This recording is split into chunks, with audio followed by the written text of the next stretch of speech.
to welcome you all to the Zone. Some of you ventured into it in our first inaugural CP Zone in Chicago, so you know what you're in for.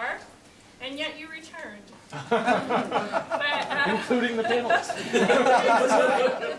Right, yeah, but there's a couple of you who are new, and I just wanted to let you know that this is kind of an unscripted and uncensored kind of a panel on news and views for things going on in the channel community. Whoa, wait, really? Uncensored? I think I heard uncensored. Uncensored. And so, just disclaimer, there's a very, very good chance you will be offended. And hopefully there's a better chance that you'll be entertained. The one thing that we came up with was the disappearance, or as we're seeing, the disappearance of agent shoppers. Hey, I'll give you 12% for your business. Hey, I'll give you 13%. Hey, sold, gone. Hey, that sub-agent's gone. Are you guys seeing less and less agent shoppers and more customer advocates that are coming back to you and being loyal to you because of the value that you're adding? Or are you seeing more of that, I'll give you this deal if you give me a better 0.5%? We're done with the whole agent shopping thing. Excellent. We add a lot of value. We add tools, resources. We're adding pre-sales, post-sales, labor resources. We're not going to tolerate the shopping anymore. We put it in the contract at the beginning of the year, and the new agents, if you won't sign that exclusivity, you don't recognize my value, you can go somewhere else. So let's just get real here, because I don't believe it. I think that the very basis of being an agent is to be coin operated. Because these guys are really just about the money. They're going to go where the money is. If you're selling on price and you're just about the money and you're not focused on a customer solution long term, we don't want you. You don't need to add exclusivity into your contract if you do a good job, which means I'm going to use that to sell against you to steal your agents, because exclusivity scares them off. And it's not coin shoppers, coin operated, it's the repeatable customer experience. It's good, right? They're not going to leave for 1%. They're not going to leave for a $500 spiffer bonus on a PRI. They're going to come back to you when you pay them timely and accurately and quote them timely and accurately. That's what I'm seeing. I'm seeing that I think the sub-agents own the customer relationships they have now. I don't think that they're switched rate LD, cheapest, coming in the next month selling them something else, coming in the next month selling them something else. I think they're the one go-to guy. That's the router guy, the phone guy, the network services guy, the voice guy, that the one CTO or the one CIO or the one IT manager goes to every time to buy everything. And they're going to go back to the same master agent.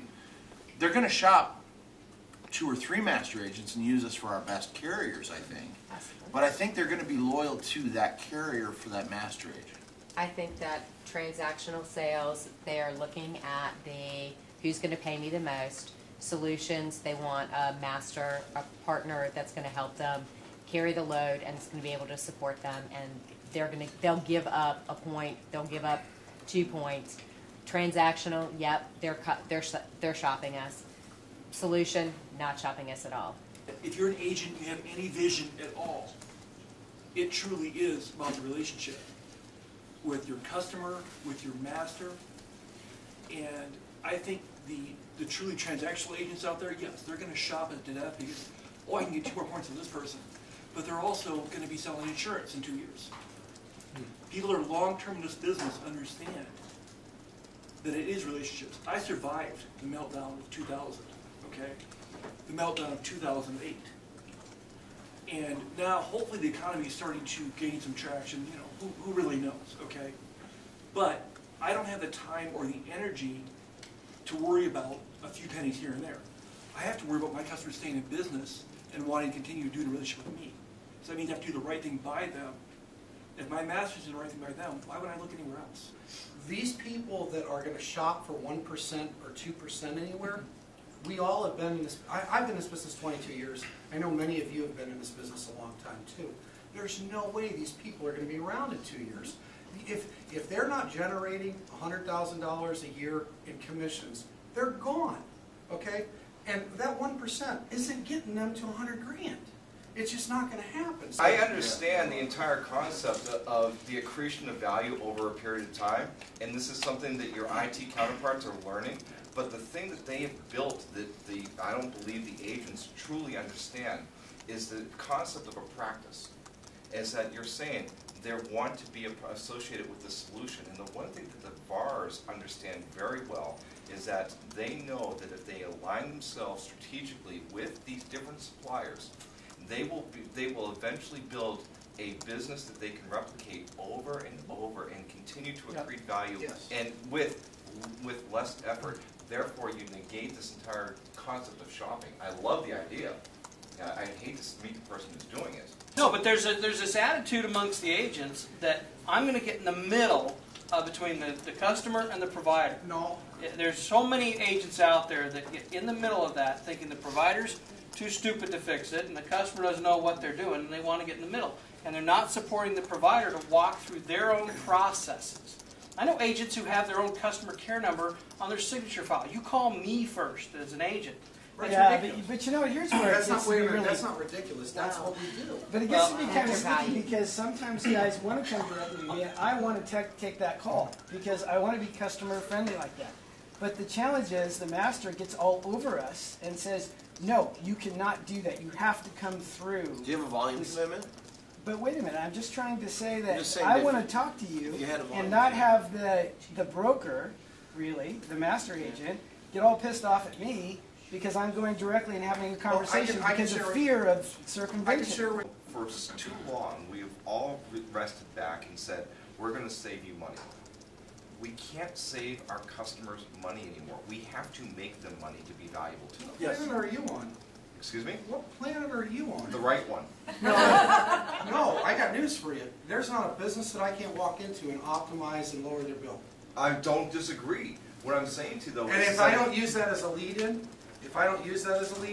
I'm not talking to them. Oh, no, listen, don't get me wrong. I'm not saying that you shouldn't be talking about saving them money. I'm saying that if you want to accelerate your revenue, you should talk to them about how they're going to grow their revenue. You can't put bars on the windows and keep people in. It's Yeah. got to be value you're offering, and the better shops do what shops like yours do. You're offering support, You have to- tools, systems, Yeah. training. Obviously resources to help with the multiple carriers that you deal with, and in the folks that are out there, you're not going to waste your time with those folks who are, just quick shopping deals. They're just give me the bill, lower the rate. But again, there's still a good chunk that's out there. They haven't gone away. But I think it's less and less of the business. I mean, there's a constant price erosion in the VAR side as well. And so, people coming out, the people in this room, as Dan was saying, are adding value.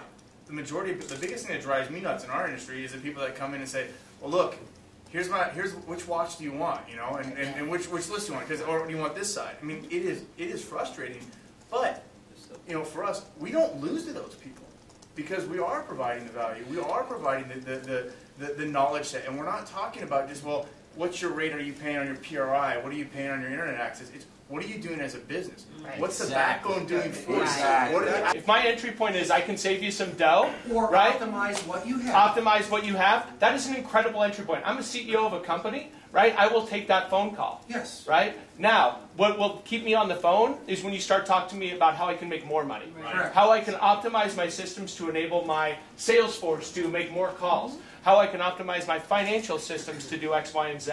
How I can have better communications with all my remote workers, right? Those types of things. Intelligent questions. Absolutely. Right. It's That's- not just the cost thing, But right? you- It's you how got- that leads into what those next bits are. And that's when you go from just representing the lowest cost solution that's out there to representing a Transactional. business solution Right. for my business. It's the people who are not taking the time to educate themselves on both sides of the fence.